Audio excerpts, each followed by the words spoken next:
नमस्कार मित्रों, मेरा नाम है आदित्य। आप देख रहे हैं एडवोकेट आदित्य यूट्यूब चैनल। अगर आप हिंदू मैरिज एक्ट से संबंधित कोई भी मुकदमा लड़ रहे हैं, चाहे वो मुकदमा सेक्शन 9 का हो, डिवोर्स केस हो, तो इन मुकदमों को समाप्त होने में, कोर्ट का आदेश आने में लगभग मान के चलिए 3 से 4 साल तक का समय लग जाता है। कभी कभी इससे ज्यादा तक समय लग जाता है, तो काफी लंबा समय लगता है इन मुकदमों को समाप्त होने में। तो ऐसे में आज के इस वीडियो के माध्यम से मैं आपको एक ऐसा तरीका बताऊंगा कि अगर आप हिंदू मैरिज एक्ट से संबंधित कोई भी मुकदमा लड़ रहे हैं, तो उस मुकदमे को आप जल्दी से जल्दी समाप्त करा सकती हैं। एक तरीका तो होता है स्पीडी ट्रायल का, जिसे हाई कोर्ट में आपको रीट लगाना होता है, लेकिन वो तरीका मैं आपको नहीं बताऊंगा, बल्कि हिंदू मैरिज एक्ट में ही दिए गए एक ऐसे प्रावधान के बारे में बताऊंगा जिस प्रावधान का उपयोग करके आप अपने हिंदू मैरिज एक्ट से संबंधित जो भी मुकदमा चल रहा है उसे जल्द से जल्द समाप्त करा सकती हैं। और जिस प्रावधान के बारे में मैं आपको बताऊंगा उसमें ऐसा प्रावधान किया गया है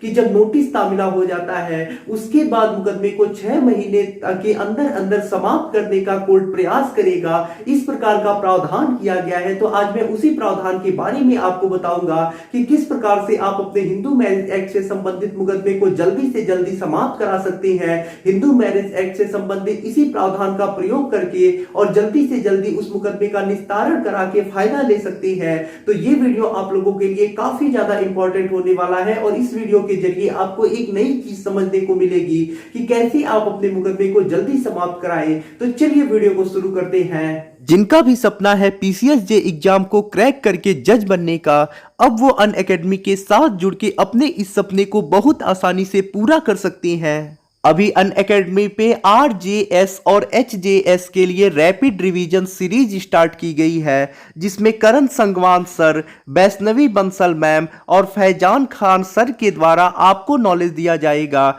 जिसमें टॉपिक होगा important topics of HJS and RJS, RJS local law, HJS local law. इन सारी चीज़ों का आपको ज्ञान दिया जाएगा, जो बहुत आसान शब्दों में और आसान भाषा में आपको दिया जाएगा, जिससे आपको ये सारी चीज़ें बहुत आसानी से समझ में आएंगी। और साथ ही साथ अनअकैडमी पे आरंभ किया गया है free test series for RJS and HJS exam 2021। इस फ्री टेस्ट सीरीज में आप मॉक टेस्ट दे सकेंगे। ये जो आपके मॉक टेस्ट होंगे वो शेड्यूल वाइज होंगे, जिन्हें आप स्क्रीन पे देख सकते हैं। तो अनअकैडमी के माध्यम से आप इन सारे मॉक टेस्ट को दीजिए और अपनी तैयारी को और ज़्यादा हार्ड बनाइए, जिससे कि आप अपने सपने को पूरा कर सके। और आरजेएस और एचजेएस वालों के लिए ये जो मॉक टेस्ट होंगे वो काफ़ी ज़्यादा इंपॉर्टेंट होंगे, तो ऐसे में इसे आप मिस बिल्कुल भी ना करें। और साथ ही साथ अनअकैडमी पे रूटीन वाइज क्लासेस भी चलती हैं, जिन्हें आप स्क्रीन पे देख सकते हैं।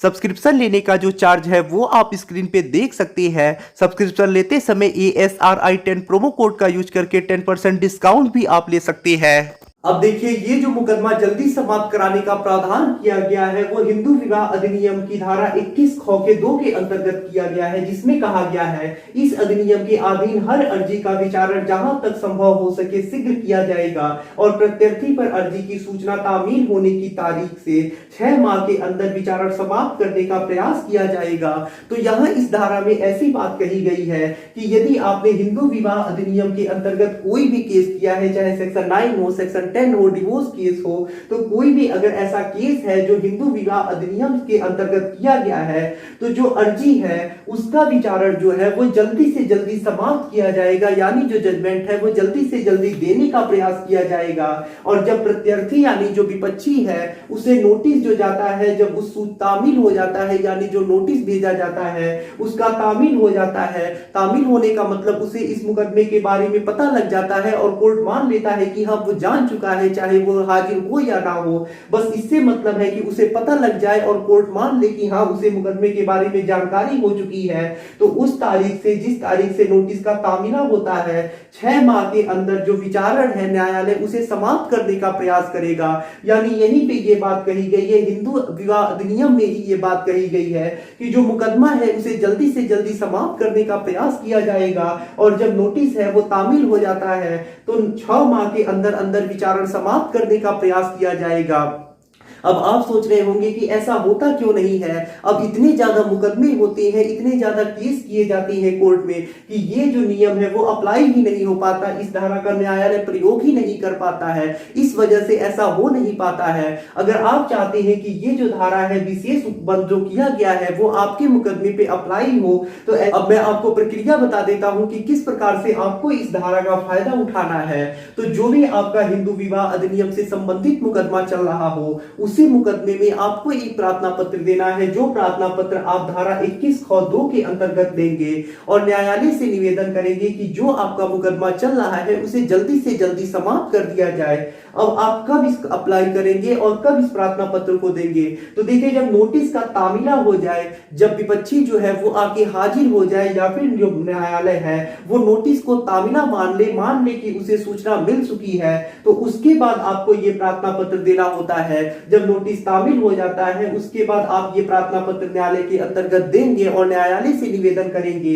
कि आपका जो मुकदमा है वो जल्द से जल्द समाप्त कर दिया जाए और हो सके तो 6 माह के अंदर अंदर ही उसे समाप्त कर दिया जाए। जो आप प्रार्थना पत्र लिखेंगे उसमें कोई कारण दर्शाएंगे कि इस कारण से आप चाहते हैं कि आपका जो मुकदमा है वो जल्दी से जल्दी समाप्त हो जाए, और न्यायालय अगर आपके इस प्रार्थना पत्र को स्वीकार कर लेता है तो ऐसे में जो आपका मुकदमा है वो जल्दी ही समाप्त हो जाएगा। ऐसा नहीं है कि 6 माह के अंदर ही समाप्त हो जाएगा, कुछ ना कुछ तो और ज्यादा समय लगेगा ही, लेकिन मान के चलिए जिस मुकदमे में 4 साल लगते वो मुकदमा 1 साल के अंदर ही समाप्त हो जाएगा और इससे आपको काफी बड़ा फायदा होगा। अगर आप इस धारा के अंतर्गत प्रार्थना पत्र की ड्राफ्टिंग मुझसे करवाना चाहती हैं तो इसके लिए आप मेरे व्हाट्सएप नंबर पे मैसेज करिएगा, मैं आपकी ड्राफ्टिंग करके दे दूंगा। या फिर इसके बारे में और ज्यादा डिटेल में जानना चाहते हैं तो व्हाट्सएप पे मैसेज करिएगा या फिर अपॉइंटमेंट लेके मुझसे फोन पे बात करिएगा। अपॉइंटमेंट लेने की पूरी प्रक्रिया आपको डिस्क्रिप्शन में बताई गई है। अगर आपको ये जानकारी पसंद आई हो तो वीडियो को लाइक करें, अपने दोस्तों के साथ शेयर करें और यदि आप चैनल पे नए हैं तो चैनल को सब्सक्राइब करके बेल आइकन को दबाएं।